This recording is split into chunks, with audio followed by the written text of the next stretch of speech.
நம்ம ஊர்ல பல வகை பிரியாணி கிடைக்கும். அதையெல்லாம் கண்டிப்பா சாப்பிட்டும் பார்த்திருப்போம். ஆனா இந்த மாதிரி ஒரு பிரியாணியை கண்டிப்பா சாப்பிட்டிருக்கவே முடியாது. இந்த வகை பிரியாணி கேரளால மட்டும்தான் கிடைக்கும்.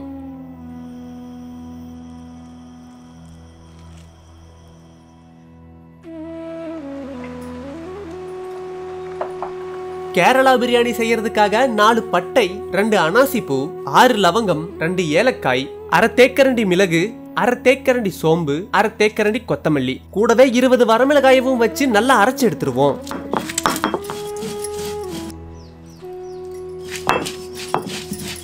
கேரளா பிரியாணியில கிடைக்கிற அதே சுவை கிடைக்கிறதுக்காக 1 கிலோ சீரக சம்பா அரிசி எடுத்துக்கிட்டோம். அதை நல்லா கழுவிட்டு 10 நிமிஷம் ஊற வச்சிடலாம்.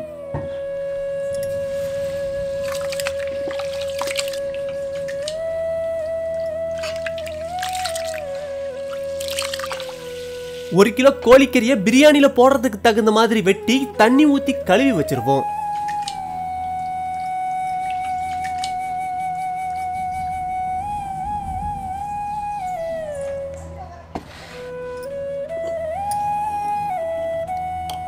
கொஞ்சம் உப்பு, அரைச்சு வச்சிருந்த மசாலா, 1 தேக்கரண்டி இஞ்சி பூண்டு விழுது, 3 தேக்கரண்டி தயிர்,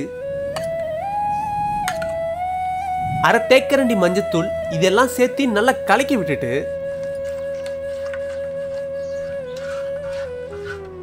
இப்ப கழுவி வச்சிருந்த கோழிக்கறியை மசாலாவோட நல்லா பெரட்டி அரை எலுமிச்சை பழத்தை பிழிஞ்சு விட்டுட்டு அரை மணி நேரம் ஊற விட்டுருவோம்.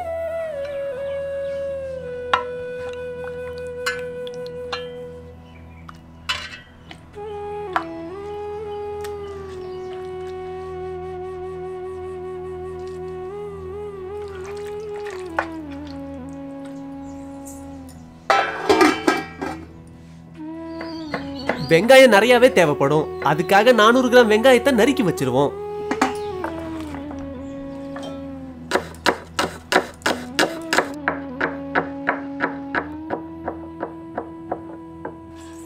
அரிசியை வேக வைக்கிறதுக்காக தண்ணியை இப்ப உலக்காய வச்சிருவோம். 50 கிராம் இஞ்சி பூண்டு, 2 பச்சை மிளகாய், இதெல்லாம் அம்மியில வச்சு நல்லா அரைச்சு எடுத்துருவோம். தண்ணி கொதிக்க ஆரம்பிச்சதும் தண்ணியில 3 பட்டை, 4 லவங்கம், 3 ஏலக்காய், 1 அனாசிப்பூ, 2 பிரிஞ்சி இலை, கூடவே அரிசியை சேர்த்து வேக விட்டுருவோம்.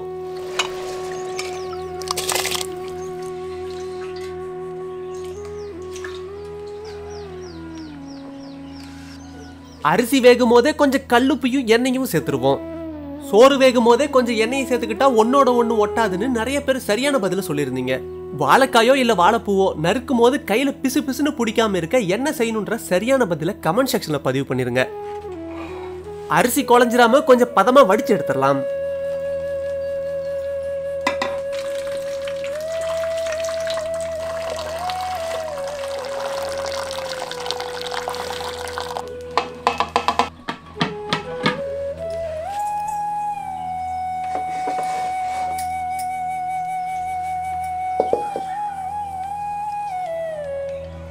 பதினஞ்சு கிராம் திராட்சை, 10 கிராம் முந்திரி, ரெண்டையும் இப்ப நெய்யில வறுத்து எடுத்துருவோம்.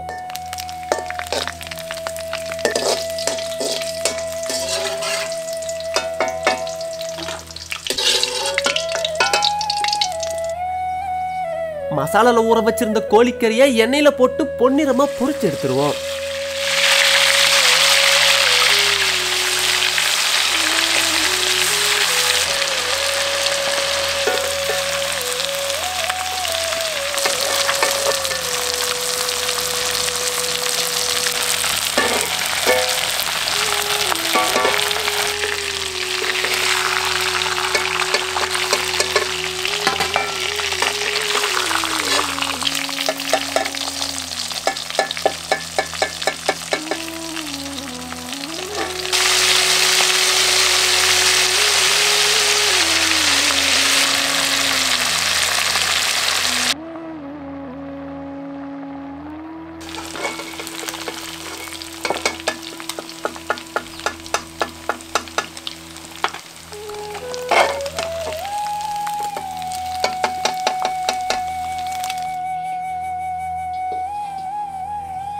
இப்ப கொஞ்சம் எண்ணெயில 400 கிராம் பெரிய வெங்காயம், அதோட கொஞ்சம் உப்பு சேர்த்து நல்லா மொறுமொறுன்னு வறுத்து எடுத்துருவோம்.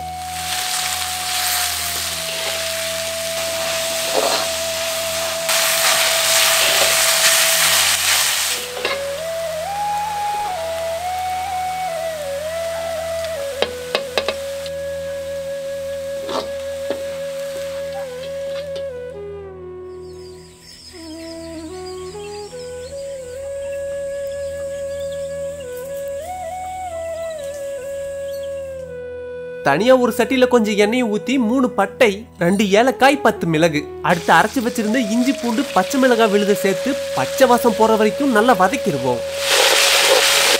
அடுத்து 150 கிராம் தக்காளியை சேர்த்து நல்லா வதக்கிட்டு ஒரு தேக்கரண்டி அரைச்சு வச்சிருந்த பிரியாணி மசாலாவை சேர்த்துருவோம். இப்ப அரை தேக்கரண்டி மஞ்சள், வறுத்து வச்சிருந்த வெங்காயத்துல பாதியை சேர்த்துட்டு கொஞ்சம் தண்ணியை சேர்த்துக்கலாம்.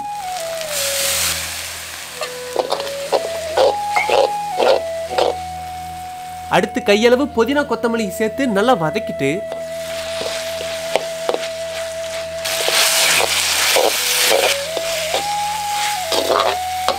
பொரிச்சு வச்சிருந்த கோழிக்கறியை சேர்த்தரலாம். சேர்த்துக்கிட்ட கறியை மசாலாவோட நல்லா பெரட்டி விட்டுட்டு 4 தேக்கரண்டி தயிரையும் சேர்த்து நல்லா கலக்கி விட்டுருவோம்.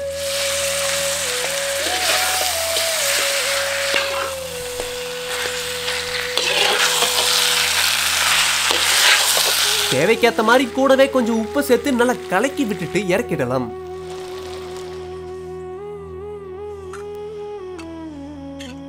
வடிச்ச சோறோட 3 தேக்கரண்டி நெய்யை சேர்த்துட்டு வறுத்து வச்சிருந்த முந்திரி திராட்சை சேர்த்து நல்லா கலக்கி விட்டுருவோம்.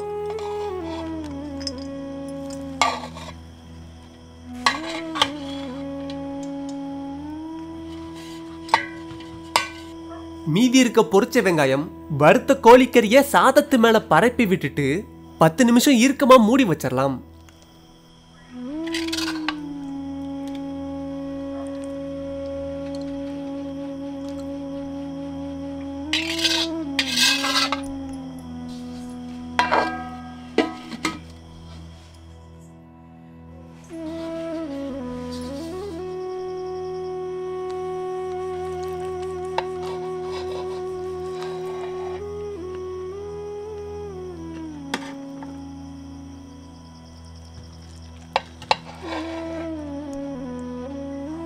கேரளா கோழிக்கறி பிரியாணி இப்ப சாப்பிட தயாராயிடுச்சு.